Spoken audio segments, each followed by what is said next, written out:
Hi.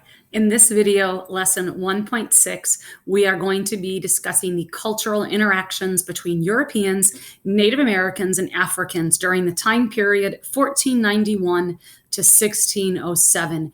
As you remember from previous lessons, the Native Americans and Africans were forced to work, some as enslaved and some as tied to the land in this economic system known as the encomienda system.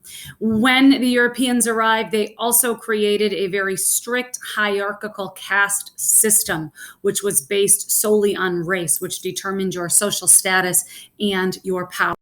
But in this video, we're going to be looking particularly at culture. How and why did the European and Native American perspectives of each other develop and change? To begin, we're going to start by discussing how divergent the worldviews were between the Native Americans and Europeans. And we're going to be looking at different cultural aspects. Culture is your religion, your family ideology, your heritage. So we're going to be breaking it down and discussing the religious viewpoints, the family and land use, as well as gender roles and power. How did each feel? Rather than going through each one of these, we're going to be looking at Native American religion and then contrasting it to the European version of religion. So let's begin. Native Americans did not have a single unified religion. They had many different religions, many of which believed in the forces and spirits of nature and natural elements. Many of the Native American tribes had a very strong ancestral tie, where the ancestors were not in a faraway place known as heaven. They were here and they could impact the decisions that you make. To contrast that, Europe, especially Spanish Europe and Spain in the New World, was Catholic. They had a monotheistic faith. It was a very strict hierarchical religion with ceremony, with a designated leader known as the Pope. So you've got the Pope and the archbishops and the bishops. The Pope and the king were working hand in hand. There was no separation between church and state. So to contrast this, many of the Native American tribes were what we would call polytheistic, who believed in the natural world. They also didn't have a set hierarchy in terms of their religion. It wasn't as structured. They didn't have the rituals and they didn't have the ceremonies. Moving on to gender roles and family. In the Native American societies, many of the Native American tribes were what we would call matrilineal. That is, they follow the name of the mother, your lineage, such as the Iroquois in the northeastern part of the United States. They're one of the most famous matrilineal tribes. The relationships were not just determined by women, but the lineage was passed down through the women. Also, many of these Native American tribes were what we would say you would have an extended family, almost as if there were clans. And some tribes, such as the Pacific Northwest, did have clans. You had family lines that would stick together. This is very different from the European version of family, where it would be patrilineal. The father has the sole power. The father or the man holds the position of power. Many of the European family models were what we would consider a nuclear family. You would have the parents and the child. You would not see the extended families that the Native Americans have. Another area in which they had very divergent worldviews was the idea of owning land. In the Native American society, there was no concept of private ownership of land. The land was there, it was communal, it was for the good of everyone. It could not be bought and sold. The European version of land use is that land equals power, land equals money. Land can be bought and sold. Land can be inherited. It is yours to do with as you want. You can fence it up. You can destroy it. etc. So two very, very different worldviews. Lastly is this idea of power. In the Native American societies, frequently they did not have a single leader, such as what they had in Europe. In Europe, they had a monarch, a single ruler. In many of the North American tribes, they would have a council of people, multiple people making decisions.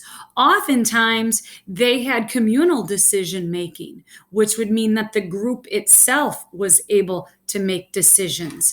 In terms of European power structure, the Pope, the King, both male, they did not have a council. They did not have the idea of communal.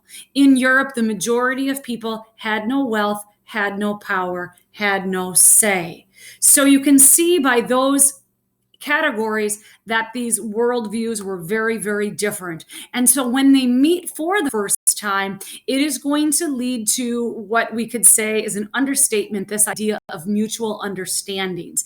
But over time, how they seek to make sense of one another. Upon arrival, the first misunderstandings that they would have is that the Europeans would try to negotiate with some sort of leader or who they thought was the leader, only to find out that frequently the Native Americans didn't realize that a bargain had been struck or land had been sold, going back to the idea that you cannot buy and sell land. So from the very onset, there was this idea of land use that caused many misunderstandings. The natives couldn't understand why the land was no longer theirs. The Europeans could not understand why the person that they thought they talked to as king or ruler simply did not have the power to do that. Another early mutual misunderstanding is how frequently the Native Americans would participate in Roman Catholic ceremonies or rituals, not realizing that the Spaniards had thought that they were converted into new Christians. Oftentimes, the Native Americans participated, probably in my mind, mostly just to be polite, only to find out that they now had religious obligations, attending Mass, the sacraments, and they also had economic obligations like to tithe or to give money to the church. But over time, these two divergent worldviews have to come to some sort of assimilation. The idea of assimilation is adopting characteristics of another's society to adapt and to grow. Native people frequently incorporated or began to incorporate European weapons, especially guns, into their lifestyle. Some, such as the Plains tribes, adopted horses, and that was a way of assimilation.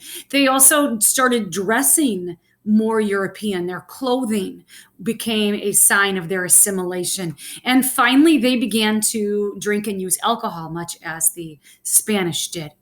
On the other hand, the Europeans began to use native farming techniques because these farming techniques were well suited to the terrain. The most famous example of the Europeans adapting the natives' farming is this idea of the Three Sisters agriculture, growing corn, beans, and squash together in order to create a perfect harmony of nutrients for the soil. So as you can see, initial misunderstandings do pave the way for later assimilation. Moving on, many of these encroachments began to lead to native resistance. The early encounters were quite happy and peaceful, we should say. The natives didn't feel that they had any method of determining what was going to happen to them. So they start to find out that the Europeans began to impose their economic structure, such as the encomienda system. They began to impose their religion, the Roman Catholic religion, onto them. So the Native Americans eventually began to resist. The most common form of resistance is simply just what it sounds like, this idea of militaristic resistance.